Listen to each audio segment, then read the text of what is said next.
kita heran. Macam mana Konoha ini ada di Malaysia ini tuan-tuan. Jaga pendatang haram. Boleh jadi 50,000 dapat tuan-tuan.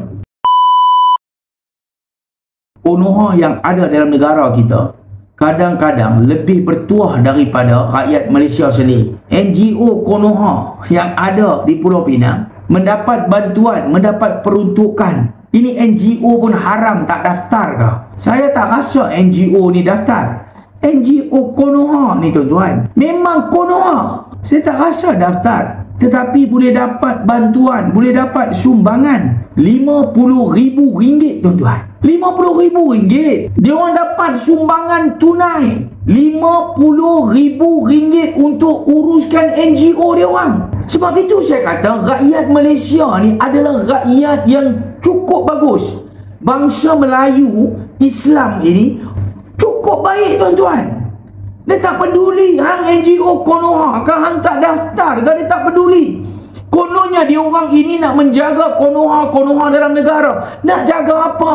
Pendatang haram ini nak jaga apa tuan-tuan? Pendatang haram ini kedutaan dia orang pun tak mau jaga. Sepatutnya dia orang perlu balik melingkupkan negara dia orang. Tetapi saya nak bagi tahu, punya baik hatinya rakyat Malaysia ini, seorang Muslim ini bagi RM50,000 kepada NGO Konoha ini tuan-tuan. Rakyat kita, NGO kita lawan isu pendatang haram, lawan pertahankan isu peniaga-peniaga ditindas, peniaga-peniaga dizalimi, lawan isu tanah-tanah wakaf yang dijual, lawan isu masjid, surau, tanah kubur, lawan isu perumahan-perumahan rakyat yang menghalau golongan-golongan susah ini. Kita pun tak pernah tengok RM50,000 ni tuan-tuan. Tapi kita heran, macam mana Konoha ini ada di Malaysia ini tuan-tuan.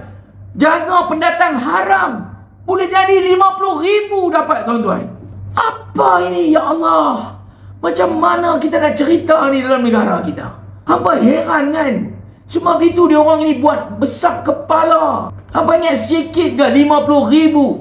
Ini Konoha totok tuan-tuan. Memang Konoha. Apa ini? Inilah Malaysia, negaraku tercinta. Inilah rakyat Malaysia, rakyat yang mempunyai jiwa yang baik tuan-tuan. Sampai kebaikan dia orang ini tak ada batas sempadan, tak ada limit. Saya tak berbohong. Betul tak betul saya cakap ni? RM50,000 Malaysia tunai. NGO Konoha ni dapat. Bila masa dia daftar? Memang Konoha confirm 100%. Tempat NGO ni pun saya tahu di mana. Di Taman Pelangi, Pulau Pinang. Hampa cerita tentang Taman Pelangi di Pulau Pinang, memang tempat Konoha, lambakan pendatang haram. Taman Pelangi, siapa tak tahu? Orang Pulau Pinang siapa tak tahu Taman Pelangi? Ini NGO tu mari daripada Taman Pelangi. Ini Konoha punya NGO. Hampa tahu macam mana dia punya angkat, dia punya ampu tuan-tuan. Jilat kaki pun boleh. Ingat dia menari wididau ni sampai pengsan. Lepas pengsan menari balik, lepas pengsan menari balik pun dia orang boleh. RM50,000. Dia bukan pasal macam mana boleh bagi. Ini Konoha ni bagi dia buat apa? Ini buat apa? Pendatang haram, uruskan pendatang haram. Lebih baik pergi bagi duit suruh balik melingkup berambus. Cuba tengok kedutaan dia orang. Kedutaan ini adalah mewakili negara. Kedutaan pun tak bagi dekat dia orang duit untuk melingkup pergi balik ke negara dia orang. Sebab kedutaan tak akan layan pendatang haram ni. Rakyat Malaysia saja baik. Sampai RM50,000 boleh bagi. Betul, RM50,000. Saya tak berbohong. Betul tuan-tuan, RM50,000. Saya tak pembohong. Sebab itu saya bagi tahu cukup hebat manusia yang bagi RM50,000 ni adalah manusia yang berhati mulia. Tetapi dia bagi kepada NGO yang salah tuan-tuan.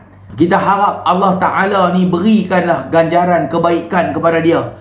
Sebab dia bagi RM50,000 ni adalah ikhlas dia bagi.